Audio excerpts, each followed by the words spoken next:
जय श्री कृष्णा, राधे राधे। आप सभी को देव शनि एकादशी की हार्दिक शुभकामनाएं। आज मैं आपको बताऊंगी देव शनि एकादशी का व्रत कब है और व्रत करने के फायदे, महत्व और आसान सी पूजा विधि। कहते हैं कि मनोकामना पूर्ति के लिए देव शनि एकादशी का व्रत करना बहुत ही फलदायी होता है। इस दिन व्रत रखने से भगवान विष्णु की कृपा प्राप्त होती है। इस दिन भगवान विष्णु के साथ साथ माँ लक्ष्मी की पूजा भी की जाती है। ऐसा करने से घर में धन धान्य की वृद्धि होती है और आपकी अधूरी इच्छाएं सारी पूर्ण होती है। हिंदू पंचांग के अनुसार देव शनि एकादशी का व्रत हर साल आषाढ़ माह के शुक्ल पक्ष की एकादशी तिथि को रखा जाता है। धार्मिक मान्यताओं के अनुसार इस दिन से सभी मांगलिक कार्य 4 महीने तक रुक जाते हैं। हिंदू धर्म में देव शनि एकादशी का बहुत ही खास महत्व माना गया है। यह सभी एकादशियों में सबसे श्रेष्ठ एकादशी होती है। यह व्रत भगवान विष्णु को समर्पित होता है। पंचांग के अनुसार यह व्रत हर साल आषाढ़ माह के शुक्ल पक्ष की एकादशी तिथि को रखा जाता है। धार्मिक मान्यताओं के अनुसार इस दिन भगवान श्री हरि 4 महीने के लिए योग निद्रा में चले जाते हैं और फिर कार्तिक मास के शुक्ल पक्ष की एकादशी देव उठनी एकादशी के दिन जागते हैं। हिंदू धर्म में ये 4 महीने मांगलिक कार्यों के लिए बिल्कुल भी शुभ नहीं माने जाते। इन महीनों में शादी जैसे शुभ कार्य रोक दिए जाते हैं। देव शनि एकादशी को हरि शनि एकादशी के नाम से भी जाना जाता है। ऐसा कहा जाता है कि इस व्रत को श्रद्धापूर्वक करने से मोक्ष की प्राप्ति होती है और जाने अनजाने किए हुए पापों से हमें मुक्ति मिलती है। यदि आप भी देव शनि एकादशी का व्रत रखने की सोच रहे हैं तो इससे पहले आपको इसकी सही तारीख, मुहूर्त और पूजा विधि और महत्व का अच्छे से पता होना चाहिए। सबसे पहले जानेंगे कि देव शनि एकादशी का व्रत कब रखा जाएगा। 2023 में देव शनि एकादशी का व्रत 29 जून गुरुवार को रखा जाएगा। 30 जून को इस व्रत का पारण होगा। देव शनि एकादशी के दिन सुबह जल्दी उठें, नित्य कर्मों से निवृत्त होकर स्नान करें और साफ कपड़े धारण करें। उसके बाद में भगवान विष्णु की प्रतिमा के आगे घी का दीपक जलाएं और 1 लोटा जल से भरकर रखें। फिर व्रत का संकल्प लें और विष्णु भगवान से कहें कि हे विष्णु भगवान, आज मैं देव शनि एकादशी का व्रत कर रही हूँ या कर रहा हूँ। आपका आशीर्वाद बनाए रखना ताकि मेरा व्रत अच्छे से पूरा हो और मेरी मनोकामना पूर्ण हो। उसके बाद में 108 बार ओम नमो भगवते वासुदेवाय मंत्र का जाप करें। जाप करने के बाद में एकादशी की व्रत कथा सुनें। व्रत कोई भी हो, व्रत में हमें व्रत कथा अवश्य सुननी चाहिए, वरना हमें हमारे व्रत का पूरा फल प्राप्त नहीं होता। एकादशी के दिन अगर आप व्रत कथा सुनते हैं तो आपको ध्यान रखना है कि हाथ में चीनी या मिश्री लेकर कथा सुननी चाहिए। इस दिन कोई भी चीज, अन्न से बनी हुई चीज ना तो हाथ में लें और ना ही भगवान विष्णु को समर्पित करें। भगवान विष्णु को जो भोग लगाएं आप उसमें तुलसी दल अवश्य डालें, क्योंकि विष्णु भगवान को तुलसी दल अति प्रिय है। बिना तुलसी दल डाले भगवान विष्णु की पूजा अधूरी मानी जाती है। लेकिन एक बात का ध्यान रखें कि इस दिन तुलसी में जल नहीं सींचना होता है, क्योंकि कहते हैं कि इस दिन तुलसी माँ स्वयं भगवान विष्णु की पूजा में लीन होती है। ऐसे में अगर हम जल सींचते हैं तो माँ की तंद्रा भंग होती है, जिससे वो हमसे नाराज भी हो सकती है। एकादशी के दिन शाम को सिर्फ तुलसी मैया के समक्ष एक घी का दीपक जलाना होता है। बस इतनी सी पूजा की जाती है। और हाँ, द्वादशी के दिन तुलसी माता की पूजा करनी चाहिए। सुबह जल्दी उठकर स्नान करें और बाद में सबसे पहले तुलसी में जल अर्पित करें। बाद में तुलसी माता की संपूर्ण कहानी सुनें। उसी के बाद में व्रत का पालन किया जाता है। एकादशी के दिन तुलसी के पत्ते भी नहीं तोड़ने चाहिए।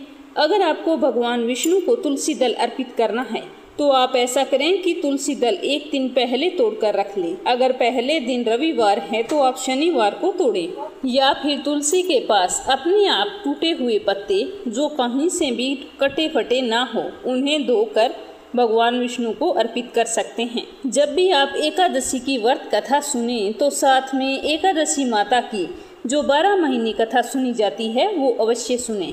एकादशी की सारी कथाओं को सुनने के बाद में विष्णु भगवान की आरती अवश्य करनी चाहिए और आरती का समापन होने पर जो आपके पास चीनी है वो विष्णु भगवान को अर्पित कर दें और थोड़ी सी चीनी लोटे में डालकर सूर्य को अर्घ्य दे दें और फिर पूरे दिन मन ही मन भगवान विष्णु का स्मरण करते रहें।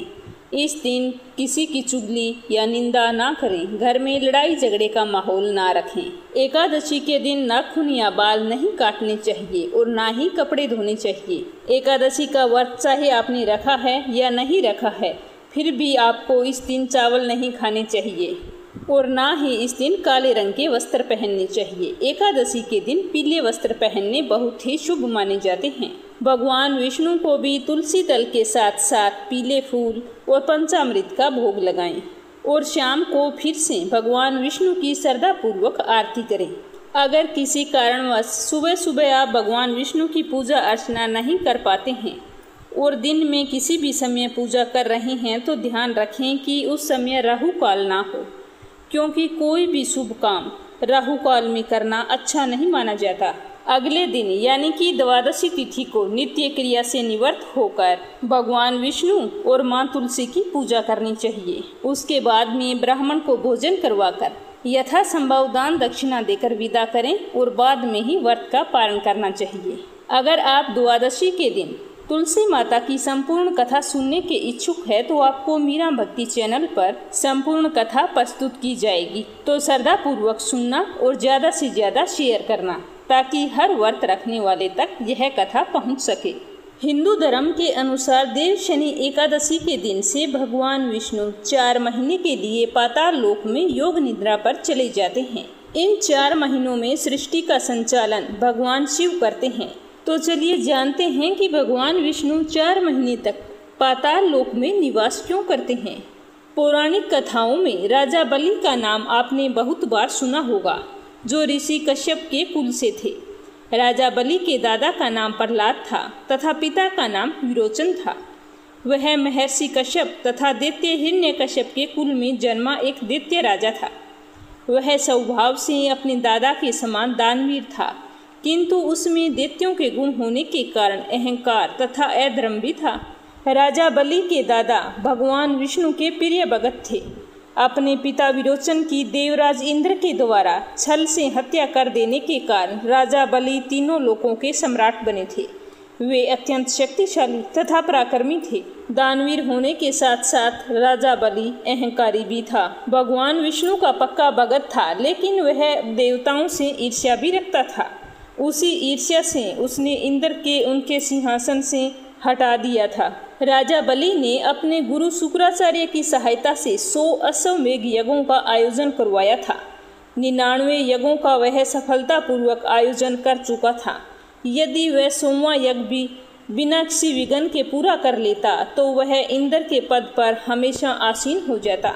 ये देखकर सारे देवताओं में बहुत ही भय व्याप्त हो गया, लेकिन किसी में भी उसे रोकने की शक्ति नहीं थी। स्वयं देवराज इंद्र ऐसा अनुभव कर रहे थे।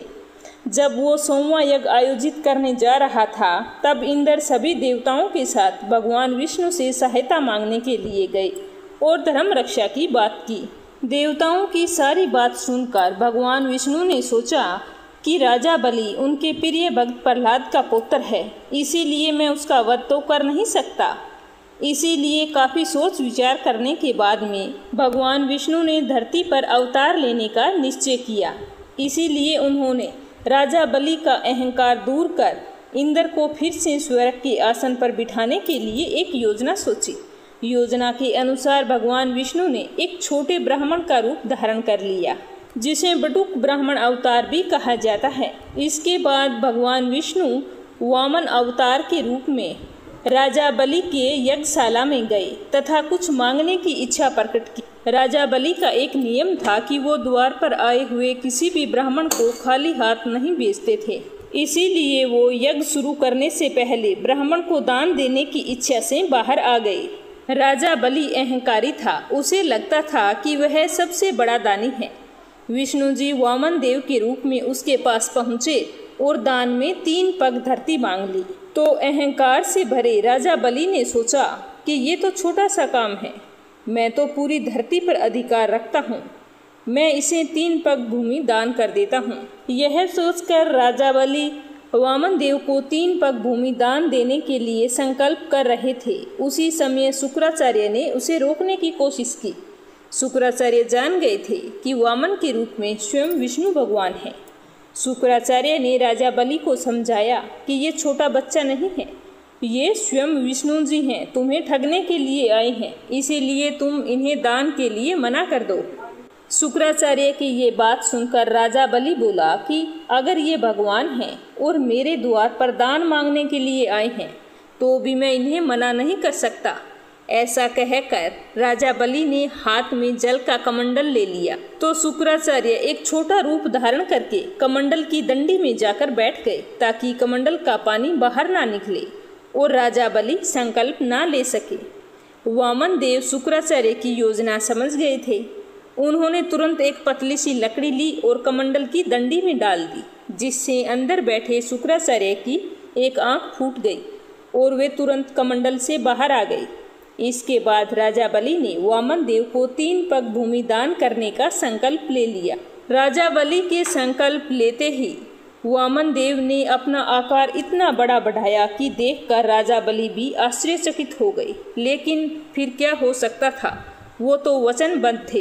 इस तरह वामन देव ने अपना आकार बढ़ाकर एक पग में पृथ्वी और दूसरे पग में स्वर्ग को नाप लिया और इसके बाद में राजा से कहा कि अब मैं अपना तीसरा कदम कहाँ रखूं।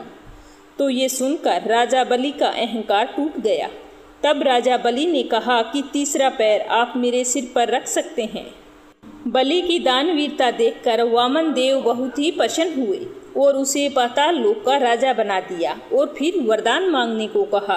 तो वरदान की बात सुनकर राजा बलि ने कहा कि हे भगवान, मैं चाहता हूँ कि आप भी मेरे साथ पाताल लोक में रहें। आप मुझे सुरक्षा का आशीर्वाद दीजिए। भगवान विष्णु उसकी भक्ति से बहुत ही खुश थे, इसीलिए उन्होंने खुशी खुशी राजा बलि को आशीर्वाद दिया और पाताल लोक में राजा बलि के साथ जाकर उसके द्वारपाल बन गए। इस तरह देवलोक से विष्णु भगवान के चले जाने से देवी लक्ष्मी परेशान थी कि भगवान कहाँ है। इस तरह वो ढूंढती हुई नारद मुनि के पास पहुँची तो नारद मुनि ने उन्हें पूरी बात बताई। फिर उन्होंने तरीका भी बताया कि विष्णु भगवान को देवलोक पर वापस कैसे लेके आना है। नारद मुनि ने माँ लक्ष्मी से कहा कि सावन पूर्णिमा के दिन बलि को रक्षा सूत्र बांधकर वचन मांगे तो बात बन सकती है। तो देवी लक्ष्मी ने ऐसा ही किया। नारद मुनि के कहे अनुसार माँ लक्ष्मी एक गरीब औरत का रूप धारण करके राजा बलि के यहाँ गई और वहाँ पर जाकर राजा बलि को राखी बांधी और भाई बनाया। तो राजा बलि ने राखी बंधवाकर बहन की रक्षा का वचन दिया। तो माँ लक्ष्मी ने कहा कि भैया, आपने मेरी रक्षा का वचन तो दे दिया है, लेकिन सुरक्षा के लिए मेरे पास कोई भी अंगरक्षक नहीं है। तो राजा बलि बोले कि अब तुम ही बताओ, मैं तुम्हारी रक्षा के लिए क्या कर सकता हूँ। जो तुम कहोगी मैं वही करूँगा। तो माँ लक्ष्मी ने भगवान विष्णु की ओर इशारा करके कहा कि इन्हें मेरा रक्षक बना दीजिए। बलि तो वचनबद्ध था, उसे ये बात माननी पड़ी। तब भगवान विष्णु और देवी लक्ष्मी अपने असली रूप में आ गई। देवी लक्ष्मी ने वरदान दिया कि सावन पूर्णिमा के दिन जो बहनें अपने भाई की कलाई में रक्षा सूत्र बांधेंगी, उसका भाई अपनी बहन पर आने वाली हर मुसीबत से रक्षा करेगा। जैसे ही भगवान विष्णु और माँ लक्ष्मी देवलोक के लिए जाने लगे तो बलि को बहुत ही दुख हुआ। बलि ने 4 महीने भगवान विष्णु को अपने पास रहने का आशीर्वाद मांगा। तो भगवान विष्णु ने उसे आशीर्वाद देते हुए कहा कि हर साल आषाढ़ माह के शुक्ल पक्ष की एकादशी तिथि से लेकर कार्तिक माह की एकादशी तिथि तक तुम्हारे निवास स्थान पर आऊंगा। तभी से भगवान विष्णु इन 4 महीनों में राजा बलि के यहाँ जाते हैं और इन 4 महीनों को देवशयन के तौर पर जाना जाता है। इन 4 महीनों में सृष्टि का कार्यभार भगवान भोलेनाथ संभालते हैं और सावन के महीने में भगवान भोलेनाथ की बहुत ही श्रद्धा भक्ति से पूजा पाठ की जाती है। और फिर कार्तिक माह के शुक्ल पक्ष की एकादशी तिथि यानी कि देव उठनी एकादशी पर जागते हैं। इन 4 महीनों को चातुर्मास के नाम से जाना जाता है, जिनमें मांगलिक कार्य जैसे शादी, मुंडन, गृह प्रवेश, उपनयन संस्कार करना वर्जित होता है।